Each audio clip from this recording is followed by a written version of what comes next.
ngobrol dulu nih soal Iya topik iya kita. iya iya. Nah, pertama saya ingin ke Prof. Marwarar dulu. Prof, sebagai mantan hakim MK, biasanya dalam kondisi seperti ini apa sih yang dilakukan oleh para hakim? RPH itu apa saja sih? Karena kalau kita lihat dari media-media yang ada, RPH ini terus dilakukan oleh para hakim. Apa saja yang dilakukan dalam RPH tersebut, Prof? Biasanya. Ya, biasanya dia memiliki 3 step atau langkah itu dalam pertimbangan, yaitu dalam menilai permohonan ini. Yang pertama tentu dia biasa bicara tentang wewenang, apakah ini masuk kewenangan MK, kemudian mengenai legal standing, baru mengenai pokok permasalahannya. Jadi di dalam petitum kan sudah kita ketahui apa yang diminta oleh pasangan calon nomor 1 dan nomor 3. Paling tidak sebenarnya bahwa keputusan KPU tidak minta dibatalkan, kan ada yang mengatakan juga tambahannya supaya didiskualifikasi pasangan calon nomor 2, setidak-tidaknya Gibran dilakukan pemilu ulang. Jadi seluruh pertimbangan tentu akan diarahkan pada tiap permohonan itu, tiap dalil yang dilakukan, dan melihatnya dari sisi apa yang dikatakan tadi, baik kewenangan, kemudian alat-alat buktinya mendukung atau tidak. Kalau misalnya ada 2 bukti minimum mendukung salah satu petitum atau permohonan itu, kemudian harus ditanyakan juga apakah dengan 2 alat bukti itu hakim itu sudah memiliki keyakinan untuk mengambil keputusan apakah sesuai dengan petitum atau menolak petitum atau permohonan itu. Saya kira inilah pergulatan hakim konstitusi yang akan berlangsung sampai dengan pengambilan keputusan. Tetapi sekarang menurut saya mereka sudah mendapat keputusan itu, tetapi bagaimana menyusun putusan itu menjadi satu masalah besar sekarang, karena biasanya jumlah daripada apa yang dikatakan keterangan saksi ahli, data-data itu, dan kemudian termasuk sekarang amicus curiae yang sesungguhnya itu menjadi suatu hal yang akan dilihat relevansinya dari apa petitum yang dikemukakan, dan kemudian akan ditimbang dari sisi apa yang dikatakan alat bukti itu mendukung atau tidak. Saya kira ini yang menjadi proses yang terjadi dalam setiap perkara, proses perkara, sampai akan mencapai satu musyawarah untuk pengambilan keputusan akhir. Demikian Mbak Tisa. Ya, Prof, kalau kita lihat ini ya, ada beberapa poin yang sangat penting sekali. Tapi tadi menarik Prof sampaikan bahwa sebetulnya sekarang hakim-hakim tersebut sudah memiliki keputusan, tapi masih memikirkan bagaimana cara untuk menyampaikan keputusan tersebut. Nah, kalau kita lihat dari komposisi hakimnya, kita penasaran kira-kira putusan apa sih? Apakah mengabulkan seluruhnya permintaan dari penggugatnya atau dari pemohonnya maksudnya, atau dikabulkan tapi hanya sebagian, atau tidak dikabulkan sama sekali? Kalau kita melihat dari komposisi hakimnya menurut sudut pandang Prof. Ya, kalau saya kira tentu untuk sampai kepada tingkat itu saya tidak bisa melihat apakah ada perubahan apa sikap dari para hakim itu, tetapi kalau konsistensinya dijaga maka kita melihat kepada arah daripada putusan nomor 90, di mana hakim itu terbelah dalam 2, satu yang mengabulkan misalnya perubahan pasal 169 huruf Q itu, bahwa boleh seorang yang belum berusia 40 tahun kalau dia sudah pernah menjabat jabatan yang dipilih dalam pemilu. Nah, kemudian kita lihat yang lain menyatakan pendapat yang berbeda tentang itu.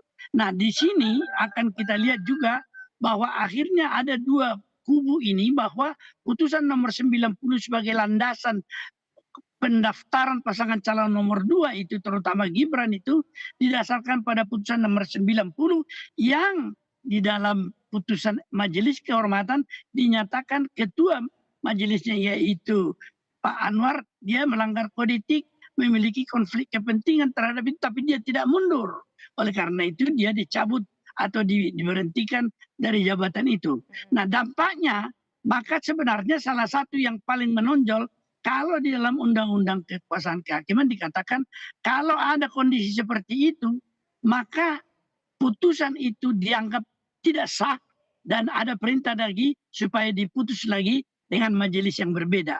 Nah, kesempatan ini tidak dipergunakan atau tidak dapat dicapai oleh majelis MK yang tersisa itu, sehingga kemudian dibawa lagi ke KPU, dan kemudian di KPU seluruhnya dihukum oleh Dewan Kehormatan Penyelenggara Pemilu, Dan itu menjadi suatu persoalan sekarang yang akan dilihat, terutama kalau saya ingin melihat ini, sahkah nggak masuknya Gibran di dalam hal ini.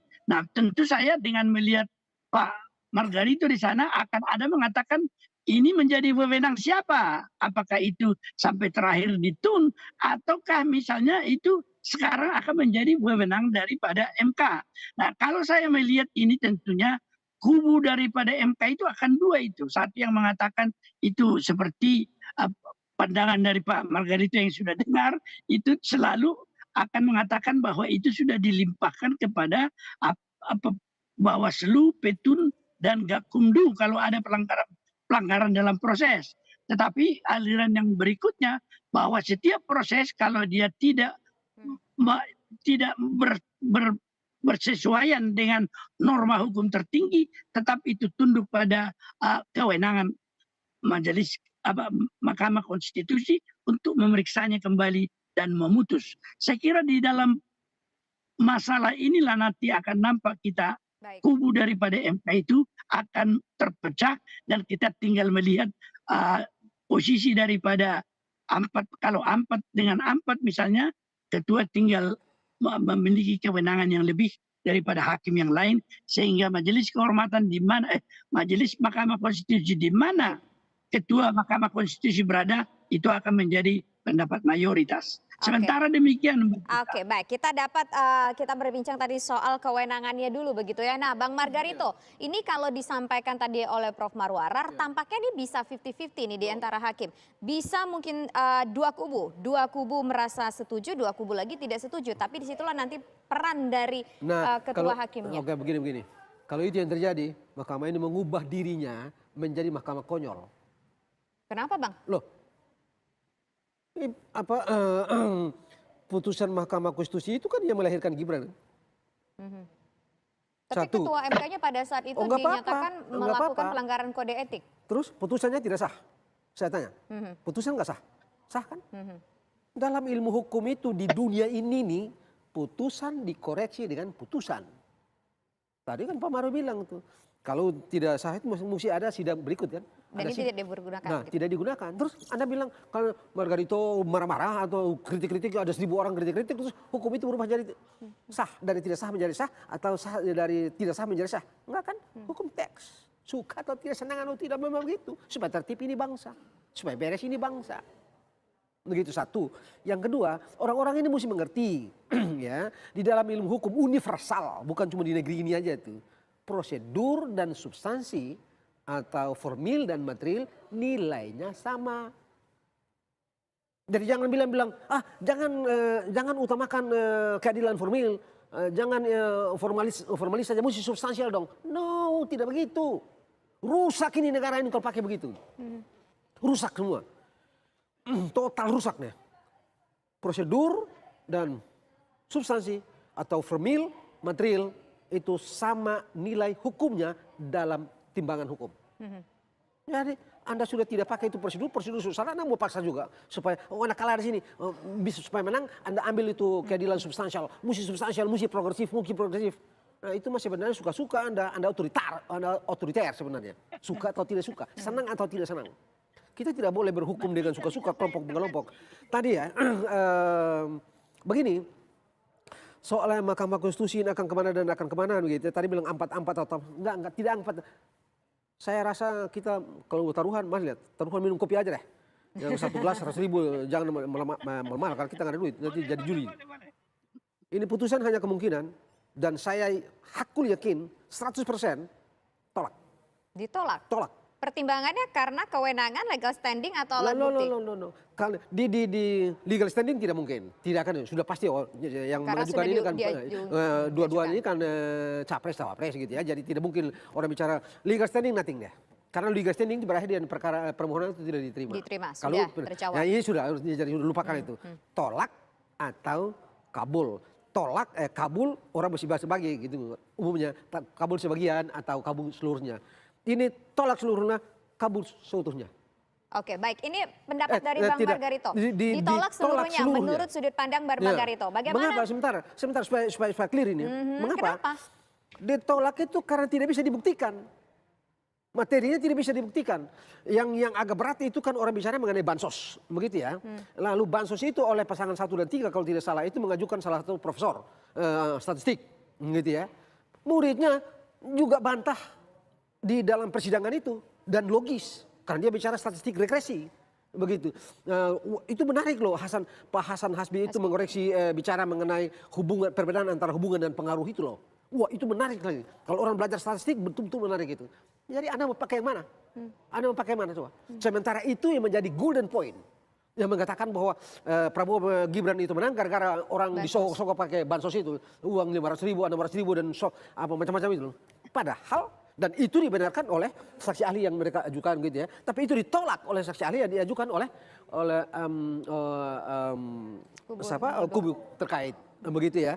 Lalu keterangan-keterangan menteri terlihat betul kebijakan membuat bansos dan segala macam itu ya perintah undang-undang dasar, perintah undang-undang dibicarakan oleh partai-partai yang mendukung orang-orang itu. Mau apa? Bagaimana caranya suruh presiden berhenti memberikan bansos saja gara-gara pilpres? Padahal ini perintah undang-undang. Bagaimana caranya? Oke baik, nanti kita tampung dulu Jadi, poin itu ya. udah, Kalau Pak menurut Maruk. Bang Margarito kita dapat poinnya dari Bang Margarito berkeyakinan bahwa Yakin. 100% nanti permohonan yang diajukan itu ditolak. Bagaimana menurut Prof Marwarar? Kita jawab usai jeda berikutnya Prof ya. Kami kembali sesaat lagi.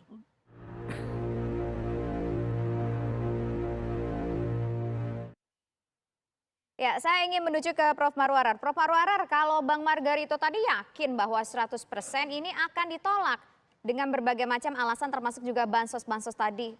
Kalau menurut Prof bagaimana? Apakah memang mungkin 100% bakal ditolak?